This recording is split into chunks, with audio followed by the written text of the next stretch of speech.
Good evening, our lecturer Miss Dewi.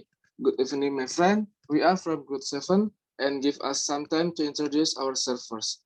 My name is Ikade Iwan Gunandi, my NPM 171. And my friend, Hello. My name is Kade Agus Kumara, my NPM 147. My name is Imadil Artawan, my NPM is 155. My name is Inyamare Merkagiri, my NPM 157. it is a great pleasure for me to deliver a presentation on topic Victorian literature. Let me turn now to the first point.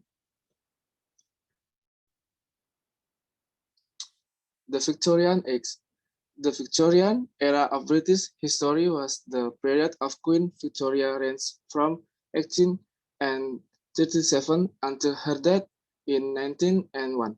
It was a long period of peace, prosperity, refined culture, great advancement in technology, and national self-confidence of Britain. During the Victorian age, Britain was the world's most powerful nation. By the end of Victorian reign, the British Empire extended over about one-fifth of the Earth's surface. Like Elizabethan England, Victorian England saw great expansion of wealth, power, culture. But as Victorian England was a time of great ambition and grandeur, it was also a time of misery, squalor, and urban illness. Next. This is a Queen Victoria picture. And the next presentation we will continue by my friend. Then is your Agus Putra. Okay, thank you, Iwan. And the next is the growth of the British Empire. England grew to become the greatest nation on earth. Empire include Canada, Australia, New Zealand, Hong Kong, Singapore, South Africa, Kenya, and India. England built a very large navy and merchant fleet for trade and colonization. Import raw materials such as cotton and silk and exported finished goods to countries around the world. By the mid 1800, England was the large exporter importer of goods in the world. It was the primary manufacturer of goods and the wealthiest country in the world. Because of England's success, they felt it was their duty to bring English value, laws, custom, and religion to the savage race around the world. Next. In Victorian literature, have five types. First, novel, and the second, poetry, and the next, drama, children literature, and science, philosophy, and discovery. Next. And next, novel. Novel was the dominant genre during the Victorian period. Early Victorian novel or social program novel. Realism, criticism of social evils, but faith in progress, general optimism. The main representative was Charles Dickens. And next, mid Victorian novel. Novel of purpose, showing romantic and gothic element and a psychological interest. The main representative writers were the Bronte sisters and Robert Louis Stevenson. And the next, late Victorian novel, naturalistic novel near to European naturalism, showing a scientific look at human life, objectivity of observation, dissatisfaction with Victorian value. The main representative writers were Thomas Hardy and Oscar Wilde. And the next continue with my friend. Thank you, Agus Kumara. Next is poetry. The greatest poets of period are Alfred Lord Tennyson and Robert Browning.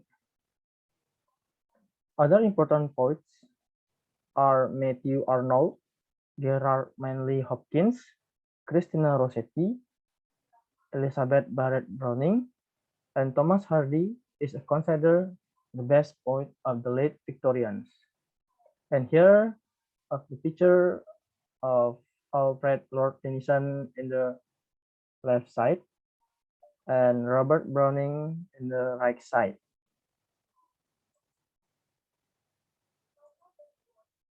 The next is drama. The theater was a flourishing and popular institution during the Victorian period. The popularity of theater influenced other games. Bernard Shaw and Oscar Wilde transformed British theater with their comic masterpieces.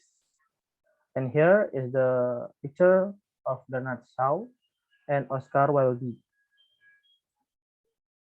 And the next one is children's literature. The Victorians are credited with inventing childhood, partly via their effort to stop child labor and the introduction of comb. As children began to be able to read, literature for young people became a growth industry, with not only established writers producing work for children, such as Dickens' A Child's History of England, but also a new group of dedicated children's authors.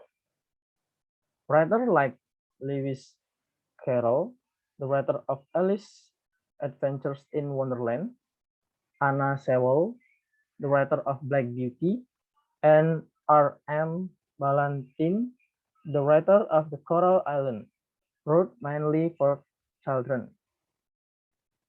Although they had an adult following, other authors such as Robert Louis Stevenson, the writer of Treasure Island, and Anthony Hope, the writer of The Prisoner of Zenda, wrote mainly for adults, but their adventure novels are now generally classified as for children. Other genres include nonsense verse, poetry which require a childlike interest. Example, Lewis Carroll's Jabberwocky. School stories flourish. Thomas Hobbes, Tom Brown's School Days, and Kipling's Salky and Co. are classics. And the next slide will be explained with my friend Rai. Time is yours. Thank you, Alet. Now I will continue about science, philosophy, and discovery.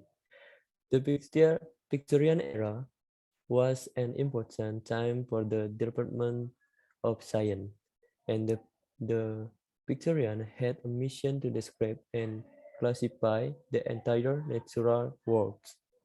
Much of this writing does not rise to the level of being regarded as literature, but one book in particular, Charles Darwin, on the origin of species, remains famous. The theory of evolution contained within the word challenge many of the ideas the Victorians had about themselves and their place in the world. And the next is nature writing. In the United States, Henry David Thoreau works and Susan Pennymoore Chopper Ruler Howard 1850 were canonical influence and on Victorian nature writing. In the UK, Philip Gosse and Sarah Bowditch Lee were two of the most popular nature writers in the early part of the Victorian era. The Illustrated London News, founded in 1842, was the world's first illustrated weekly newspaper and often published articles and illustrations dealing with nature and supernatural and fantastic literature. The old Gothic tales that come out of the late 19th century are the first example of the genre of fantastic fiction. These tales often center on large than life characters such as Sherlock Holmes, famous detective of the time Sexton Blake, and other fictional characters of the era such as Dracula, Edward Hyde, the Invisible Man, and many other fictional characters who often had exotic enemies to foil.